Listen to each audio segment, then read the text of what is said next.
So what I think about the recent tie-up with the Nokia and Microsoft, I mean, it was a bit of a surprise. Clearly Nokia had to do something. I think the Symbian had got a little bit out of control and the R&D had got out of control, and they were beginning to lag behind. I'm kind of surprised they completely ruled out Android, at least as a part solution. But you know, once they had, I think, you know, Microsoft was the only sensible way for them to go, really. And I think overall, it will turn out to be a big move. It's an opportunity for developers one way or another. It means a lot of change in maybe what they used to do, maybe what they wanted to do. But then at the same time, Nokia is still going to be shipping 150 million Symbian devices this year and the next year at least. And it's not really clear yet how many Microsoft Windows Phone made by Nokia are going to be on the market this year.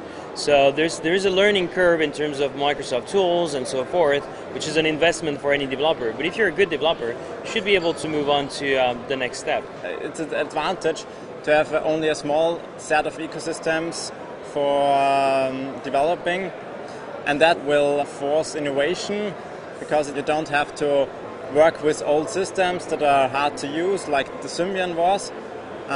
So we're thrilled to see the Windows Phone 7 come to Nokia devices. Microsoft was a clear match. Okay, I acknowledge that I think that there are some challenges when it comes to integrating two company cultures and two technologies that were not built to be compatible. On the other hand, I can clearly see a future 1 or 2 years down the road where you buy a Nokia phone and that telephone will talk out of the box with the Windows machine you have, and that will be a hell of a compelling reason for people to go to Nokia and win Nokia the market leadership that, in my opinion, has always deserved. In terms of the future, obviously we look at changes within the organisation, and we hope that what's being created will continue to be improved and extend across all the platforms that the organisation is now entering into. Our one anxiety would probably be, will there be some sort of interregnum period where the baton is passed from one mode of working to another, but I can't see that being in the interests of Nokia, and we would hope that there would be a seamless transfer into whatever is happening in the future. I hope Nokia still supports Java, because we have a lot of Java games, and I hope Java will develop for some time. But I think Windows Phone 7 is a good platform, and we will support it. All the developers generally in India are already working on Windows platform on their desktop machines, which the developer machines which they are using to create applications for Symbian and other technologies, so they can quickly adopt those things, and there are similar drag and drop things as we have in Qt, and they can quickly adopt the new thing and produce something good.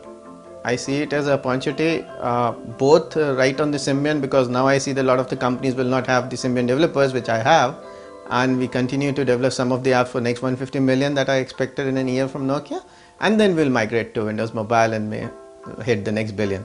And I still work on Java. I like the change. Our human nature don't like change, but I like it, and I believe that with change we can create evolution. And with evolution, there's a lot of new great opportunities for developers. So I believe Microsoft tools are one of the best ones out there for every platform. I mean, Visual Studio, even Silverlight. So I believe the platform will be very widespread, and that is also a good thing for developers. So I'm really hopeful. I certainly see it as an opportunity for the future. I mean, Nokia and Microsoft are both huge giants and huge companies.